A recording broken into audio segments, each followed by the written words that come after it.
Kapan itu bisa terkabul dengan cepat doanya? Kapan selesai urusan kita? Kalau koneksinya bagus. Makanya disebutnya zikir, yang terhubung, yang nyambung. Semakin kenal, semakin dekat, semakin mudah. Kadang belum minta, sudah diberi. Ada yang orang belum berucap, Allah sudah berikan. Sehingga ketika menghadapi masalah yang sama, ringan. Bukan gak punya masalah. Akan dihadapi, diringankan oleh Allah. Masalah yang sama, ini sampai ribut, adu argumentasi. Orang ini cuma senyum, selesai. Betapa banyak masalah kecil diargumentasikan jadi besar, akhirnya problem. Tapi tidak sedikit masalah besar dihempaskan di atas sajadah. Ketika koneksinya dengan Allah itu kuat, tiba-tiba hilang seketika, selesai. Makanya Nabi Yakub kalau punya masalah, yang beliau lakukan apa? Dia bentangkan sajadahnya, dia sholat, dia mohon kepada Allah. Itu dilestarikan di Quran surah ke-12 Yusuf ayat ke-86. Aku tuh kalau sedang punya masalah apapun, yang aku bangun konektivitas dengan Allah. Innama ashku bathi wa huzni ilallah. Saya curhatnya cuma sama Allah. Ini Pak, ini bagian pertama. Nah, jadi kalau ingin semakin kuat, sampai ada masalah diringankan, mau kerja dibukakan pintunya, itu ada jenisnya. Yang pokok ada 5 waktu, 17 rakaat, yang detil itu ada pada sunnahnya. Dan itu hebatnya dalam Islam. Dijelaskan caranya, disebutkan tujuannya, dan diterangkan hikmahnya. Contoh, kita sekarang jam berapa?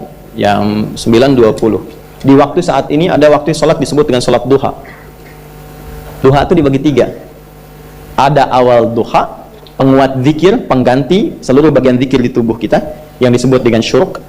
Itu kurang lebih jaraknya 1 jam setelah subuh. Jadi kalau tadi 4.45, ya 5.45 menjelang jam 6 itu masuk syuruk.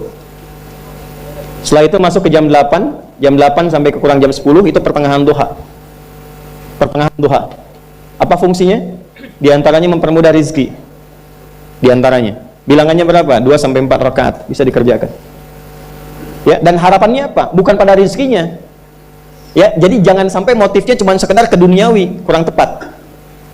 Kenalkan kepada Allah, nanti biarkan janji yang disampaikan oleh lisan Rasulullah itu terjadi. Ya, jangan pada rizkinya, ini terbatas, cuma sampai situ. Tapi kalau kita minta sama Allah, dikasih jalannya itu dari sisi yang tidak kita duga. Anda berhitung, Allah kasih hitungan. Anda tak berhitung, Allah kasih apa yang tidak pernah Anda hitung sebelumnya. Itu poinnya. Maka lakukan sholat, dekati, itu yang disebut sholat duha. 2 rakaat, tambah lagi 2 untuk kenal Allah.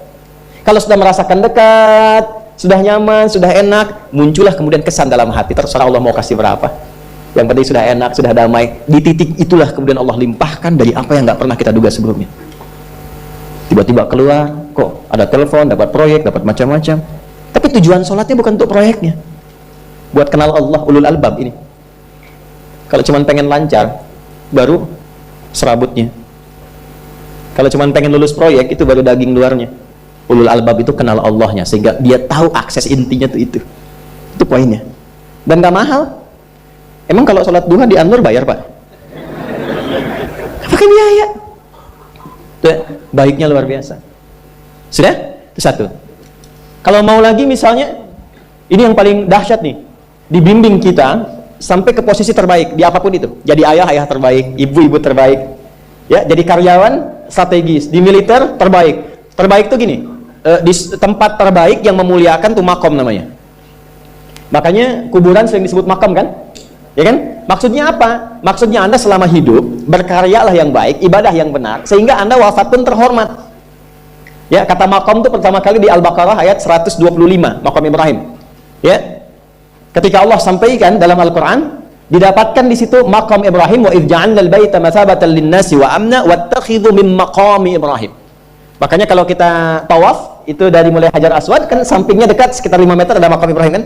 Itu tapak kaki pertama beliau meninggikan pondasi Ka'bah, dan di situ diabadikan kemuliaannya sampai beliau wafat. Dikenal sampai sekarang. Ya, setelah sekian abad.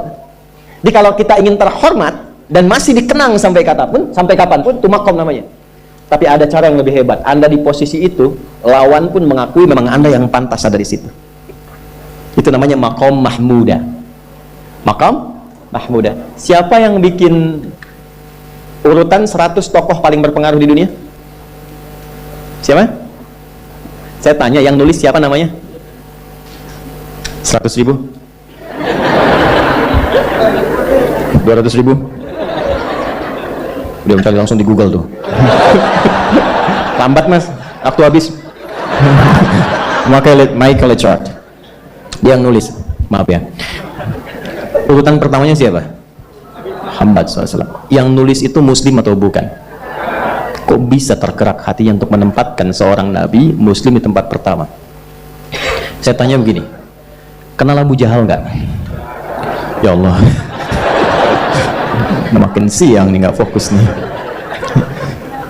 Saya kira cuma di Bengkali saja yang kenal Abu Jahal, sini kenal juga. Baik, Abu Jahal itu, apakah orang ini tidak kenal Nabi? Kenal. Orang ini tahu, kalau saya sebut orang ini berarti kurang bagus ya. Kalau saya sebut beliau berarti baik ya. Abu Bakar saya sebut beliau, Abu Jahal orang ini. Maksudnya Abu Jahal. Apakah orang ini tidak tahu kalau Nabi itu mulia? Nabi unggul, Nabi hebat kan? Jadi mengakui sebetulnya Nabi unggul. Dan gulat dengan Nabi itu dalam olahraga kalah. Dia tahu Nabi itu kuat. Ya, di dalam cinta juga tahu Nabi paling unggul. Abu Jahal melamar Sayyidah Khadijah ditolak, Nabi nggak lamar, Sayyidah Khadijah minta dilamarin. Ya, dari sejak itulah dia nggak mau tahu semua yang dari Nabi, pokoknya semua harus jelek. Walaupun dia tahu itu baik, nggak kenal, sampai nggak menanamkan pada dirinya nggak ingin kenal kebaikan Nabi, nggak ingin kenal pada sesuatu, itu jahlun namanya. Jadi kalau ada mbahnya yang paling bodoh yang nggak pengen tahu, itu Abu Jahal namanya. Maka sejak saat itu orang ini disebut dengan Abu Jahal. Tapi Abu Jahal pun itu meyakini kebenaran kekuatan Nabi, cuman karena iri saja. Gitu. Tapi dia nggak bisa nolak. Menilai seseorang di tempat terbaik yang kita nggak bisa nolak dan mengakui memang dia orang yang terbaik, itu namanya maqam mahmudah. Tahukah Anda? Jalan untuk mencapai maqam mahmudah itu nggak akan mungkin kita dapatkan kecuali mendekati yang punya semua maqam, yaitu Allah Subhanahu wa Ta'ala. Dan jalannya lewat sholat. Itu lewat sholat. Tapi karena ini levelnya istimewa, tingkat tertinggi, ya prajurit pengen jadi komandan terhebat yang diakui, nggak ada orang nyoal. Di kepolisian pengen jadi pimpinan yang baik dan semua mengakui sehingga nggak ada yang nyoal. Di perusahaan pengen jadi pimpinan yang ideal, ya semua mengakui, nggak ada yang nolak. Itu maqam mahmudah. Jalannya apa? Ternyata nggak pakai uang, nggak pakai koneksi-koneksi yang tidak jelas. Koneksinya dibangun dengan Allah sehingga Allah melembutkan hati semua orang itu untuk menetapkan dia yang terbaik. Sholat. Karena levelnya tinggi, dinaikkan dari sekedar sholat fardu, ditempatkan di waktu yang tidak biasa, butuh pengorbanan, butuh perjuangan, namanya tahajud. Turunlah Quran surah ke-17 ayat 79 sampai 81 itu. Quran surah 17 ayat 79 sampai 81. Ini poinnya. Wa minal laili fatahajjad bihi nafilatan laka asa ayyab'athaka rabbuka maqaman. Ini kan terjadi keanehan kan, ironinya. Anda pengen sukses, pengen tertinggi, Anda tahu Allah penentunya, Anda tahu Allah yang punya rizki, Allah punya kekuasaan, tapi Anda nggak mendekati Allah. Terus yang dipakai cara-cara salah. Kenapa harus korupsi? Kenapa harus nyogok? Kalau SK-nya nggak Allah tetapkan, nggak akan turun juga. Dan sudah hukum, kalau ayah berbuat maksiat, itu anak istri pasti kena. Itu udah hukum. Makanya saya mohon deh, ya para ayah itu kalau mencari nafkah, cari yang benar. Kasihan anak Anda yang di SD harus berhenti sekolah. Maaf, bukan anak Anda, maksudnya anak orang lah. Kenapa harus korupsi? Maka ketika ada tawaran sogokan yang nggak bagus, tuh yang dibayangkan tuh itu bukan cuma proyek jalan dapat uang banyak, tuh anak-anak tuh bahaya. Ke sekolah disebut anak koruptor, sedih. Istri nggak sanggup keluar belanja. Itu pikirkan, itu sudah hukum. Sudah hukum. Anak juga begitu. Kalau mau berperilaku, ingat orang tua. Sebab ketika tidak baik, orang tua pasti kena. Anak di sekolah berantem, yang dipanggil siapa? Orang tuanya.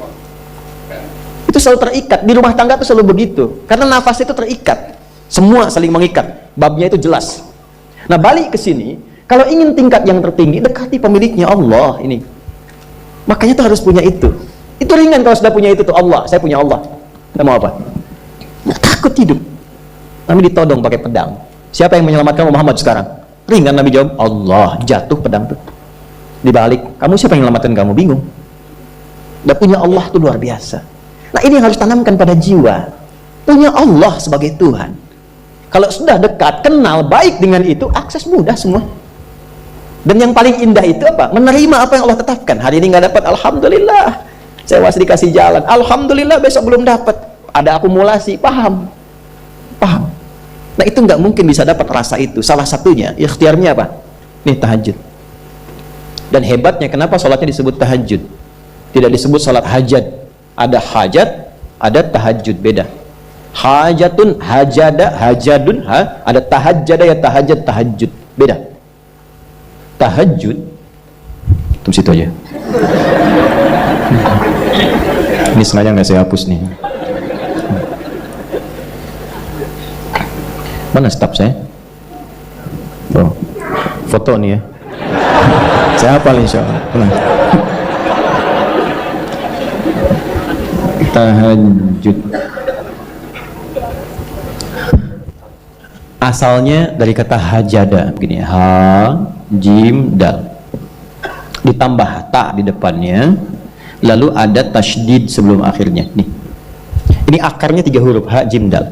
Hajada itu asalnya bangun dari tidur malam, tidur dulu lalu bangun setelah itu hajada. Pelan-pelan, paham sampai sini? Kita teruskan.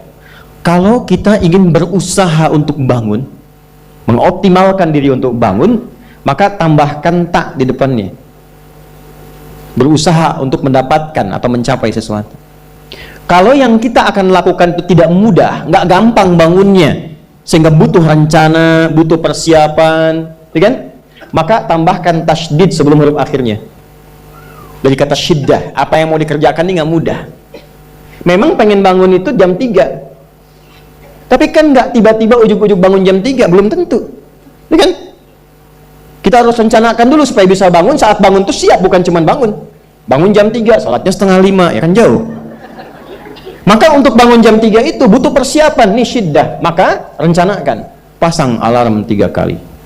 Misal yang ikhtiarnya jam 2, jam 2.15, jam 2.30. Alarm jam 2 untuk mematikan alarm yang kedua. Gitu kan? Yakin saya Anda kalau pasang alarm malam tuh nggak satu, yakin? Bangun, ceklek, mati. Minimal ingat akan ada alarm berikutnya kan? Nah itulah tak. Allah itu sudah tahu modus-modus kita itu. Karena alim maha mengetahui. Detailnya kan kita lakukan kan Allah sudah tahu. Alarm yang kedua membangun kesadaran paripurna. Peringatan kedua. Kalau pengen bangun, enggak tertidur. Maka ketika sampai pada alarm ketiga, sudah sadar kita. Oh. Apa-apa Bu, alhamdulillah. Lebih baik telat daripada enggak sama sekali. Bangun. Nah ini. Kalau kita tarik ke implementasi hidup, pengen level tertinggi itu butuh perjuangan. Latihan dulu, ya kan? Menguras fisik, energi, tenaga, biaya, hasilnya indah, tapi ada jalan cepat untuk mendapatkan itu. Nih aksesnya bangun kepada Allah. Gitu. Kalau kita tingkatkan ini, itu luar biasa. Jadi itu. Jadi. Nah, kalau ini terus ditingkatkan, terus tingkatkan, terus tingkatkan, nanti membangun value yang terasa. Ada nilai-nilai yang terasakan, kita merasa lebih dekat dengan Allah. Yang biasanya tadi dipanggil azan baru ingat sekarang, baru selesai subuh udah ingat isya. Nanti isya bagaimana, gitu kan, urutkan. Tapi tetap zuhur juga, zuhur, asar, maghrib, isya. Waktunya kenal, jam berapa, jam berapa, jam berapa. Bahkan dipetakan, saya nanti akan ke sini, masjid yang terdekat di situ. Jadi lihat peta itu, ya lihat peta jalan, saya nggak sebut nama supaya nggak endorse. Itu lihat peta jalan, itu dia petakan, saya akan sampai di situ jam berapa, durasinya berapa, masjidnya di mana. Kalau tertinggal di situ, di sini saya sholat Jumatnya. Sampai ke situ. Nah, value yang membuat kita semakin meningkat dekat dengan Allah itu takwa namanya. Takwa. Disebutkan sebanyak 240 kali dalam Al-Quran. Nah, intinya itu ini nih. Jiwa takwanya. Kalau ini sudah ada, Allahu Akbar. Silahkan Anda keluarkan semua kata-kata takwa di Quran. Tidak ada kecuali yang indah semuanya. Quran surah 65. 65 itu babnya bab tolak. Surahnya At-Tolak. Tolak itu persoalan terbesar di rumah tangga. Nggak akan bisa terjadi yang demikian itu kalau ada takwa di dalamnya. Nyambung. Kalaupun mesti terjadi, itu spirit takwa mengarahkan pada yang terbaik. Makanya di ayat kedua di ujungnya sampai ke ayat 3, apa yang terjadi? Di rumah tangga itu kan cuma 2 babnya. Satu masalah dari komunikasi, yang kedua materi. Perhatikan, wa may yattaqillaha yaj'al lahu makhraja wa yarzuqhu min haitsu la. Siapapun yang mampu meningkatkan takwanya kepada Allah, pakai man tuh, setiap personnya. Suami, istri, ayah, ibu, anak, satu keluarga mencoba meningkatkan takwa. Dia tahajud, bangun semua ingatkan. Bangun semua tahajud, sholat duha, yuk ingatkan dimanapun. Alhamdulillah. Apa yang terjadi ketika dilakukan? Allah. Apa jawab Allah? Yaj'al lahu makhraja. Nggak pakai alif lam, makhraja. Masalah apapun yang engkau alami. Suami berangkat ada masalah. Ada masalah umum yang semua orang mengalami itu. Tapi yang ini enggak. Kena macet, ada macet, dia mau berangkat, tiba-tiba diarahkan, jangan lewat situ Pak, macet, Bapak kesini aja. Ya. Pak, ikut kami saja Pak. Tiba-tiba patwal datang, ayo ikut. Ya, itu bisa terjadi. Wa yarzuqhu min haitsu la yahtasib. Bahkan rezekinya pun itu datang dari sisi yang enggak diduga. Enggak nyangka ya. Emang enggak disangka-sangka datangnya. Ya, habis sholat tiba-tiba telepon masuk, belum selesai proyek ini ada permintaan itu. Beda istidraj dengan takwa itu lain. Kalau istidraj itu bertambah tapi lupa Allah. Hati-hati. Proyek nambah, sholat lupa. Hati-hati. Hati-hati ya. Pekerjaan menambah, omset nambah, tapi nggak pernah bisa ngaji, nggak pernah mampu sholat. Hati-hati itu. Dan paling bahaya kalau itu nambah terus sehingga membuat lupa semua ibadah. Itu istidraj namanya. Istidraj. Ancamannya akhirat tuh. Hati-hati. Segera ingat, segera ingat. Tapi kalau semakin nambah, semakin ingat Allah, itu anugerah. Karena Allah telah menilai hamba ini paham menjalani kehidupan, sehingga dia ngerti. Makanya Utsman, Abdurrahman bin Auf, setelah masuk Islam, hartanya makin nambah. Karena kenapa? Karena telah dinilai layak mengelola harta, paham cara mengelolanya. Dapat segini, alokasikan ke sini. Dapat segini, alokasikan ke sini. Pak, di mana logikanya? Ada 600 truk hasil usaha. Bapak punya 600 perusahaan. Satu perusahaannya itu bergerak di bidang misalnya logam mulia. Ya, ada emas, ada berlian, ada macam-macam dan sebagainya. Satu kali Anda berhasil mendapatkan kurang lebih 600 truk logam mulia di dalamnya.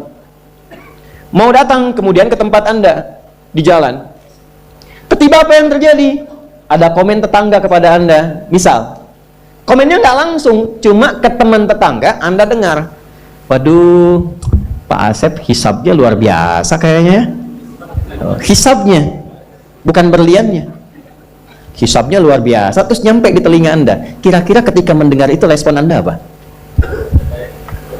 100.000? Bingung kan? Bingung. Lihat Abdurrahman bin Auf, jazakallah khair.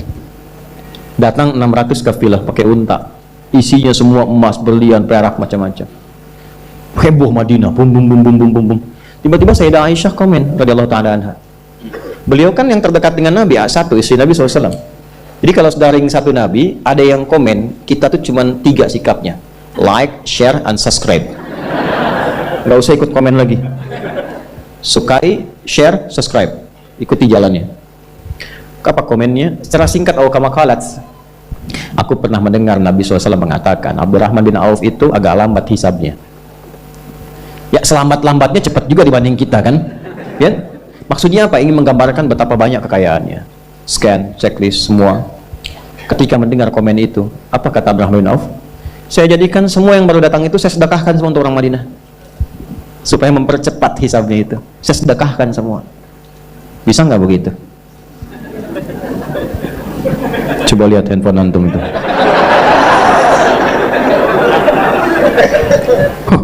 Hisabnya luar biasa nih. Buat anak yatim ya. Kasih.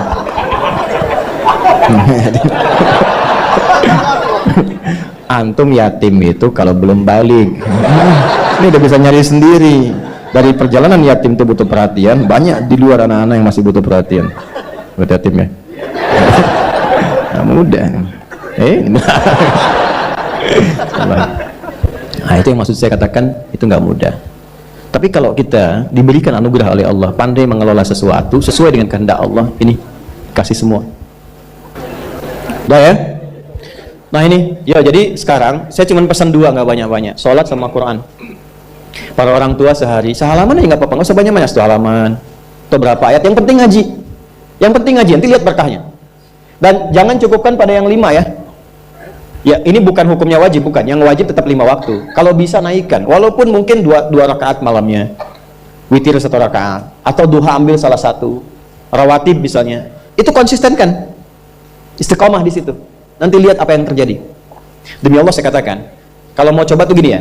Hari ini Anda baca 1 halaman Quran, sholat tambah. Besok naikkan 2 halaman. Nanti lihat keberkahan hari ini dengan besok pasti terjadi perbedaan. Setiap Anda baca lebih banyak, akan terjadi perubahan kehidupan di hari itu. Gak percaya silahkan, karena yang jamin langsung pencipta kita. Begitu kita dekati Quran, kehidupan akan berbeda. Begitu konsisten sholat, akses dibuka. Nah, kalau ini sudah dilakukan dengan baik, muncullah jalan yang kedua. Jalan inilah yang diberikan tandanya lewat surat An-Naba. Ini baru kita nyambung ke An-Naba setelah 2 jam. Apa itu? Yang pertama itu jalan zikir, alladzina yadhkuru tadzakur. Yang kedua jalan tafakkur, wa yatafakkaruna fi khalqis samawati wal ard. Rabbana ma khalaqta hadza batila subhanaka faqina adzabannar. Yang pertama tadzakur dengan zikir, bentuknya amaran ritual. Yang kedua tafakkur,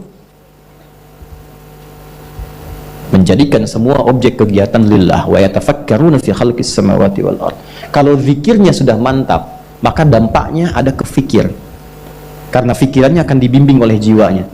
Maka dia merencanakan semua kegiatannya bukan hanya untuk difikirkan, tapi juga dizikirkan, diniatkan untuk mendapat ridha Allah, untuk melancarkan visi hidupnya sampai pulang. Makanya kalau Anda baca sampai ayat 200, di situ lengkap sekali. Jangan cuma dunia, nanti ke akhirat bagaimana, dihisab bagaimana, ini ada ancaman neraka kalau nggak siap bekal. Teruskan coba ayatnya. Ya, wa yatafakkaruna fi khalqis samawati wal ardi rabbana ma khalaqta hadza batila subhanaka faqina rabbana innaka man tudkhilin nar faqad akhzaita wa ma lidh dhalimin min. Ini yang nggak punya visi hidup, yang hidupnya bukan tadzakur, bukan tafakkur. Silahkan kata Allah, tapi innaka mayyit, kamu akan meninggal. Silahkan kumpulin harta, naikin jabatan, nyogok, suap, silahkan aja, pilihan. Tapi Anda terancam pulang dalam keadaan hina. Innaka man tudkhilin nar faqad akhzaita. Makanya kita bertekad, ya Allah bimbing hamba supaya pulang gak hina. Gak mau hamba dihinakan di hari kiamat. Sekarang kita salah, yang lihat 1-2 orang atau bisa disembunyikan. Di hari kiamat diungkap, semuka langit dan bumi tahu siapa Anda. Saya ini masih banyak aibnya, cuma Allah tutup. Tutup, tapi di akhirat tuh semua kalau nggak kita tutupi sekarang dengan Allah, dibuka. Maka selesaikan semuanya. Setelah itu apa? Rabbana innana sami'na munadiyan yunadi lil imani an aminu bi rabbikum fa'amanna. Tuh kezikir. Ya Allah, kami sadar selama ini kami berusaha, bekerja, beraktivitas, belajar, ada yang salah arah nih. Kami cukupkan untuk dunia saja, padahal kami sadar setelah dunia ini masuk ke alam kubur, setelah alam kubur dah hisab. Cuma 2 akhirnya, surga atau neraka. Saya sadar ya Allah, saya akan merubah visi hidup saya mulai hari ini.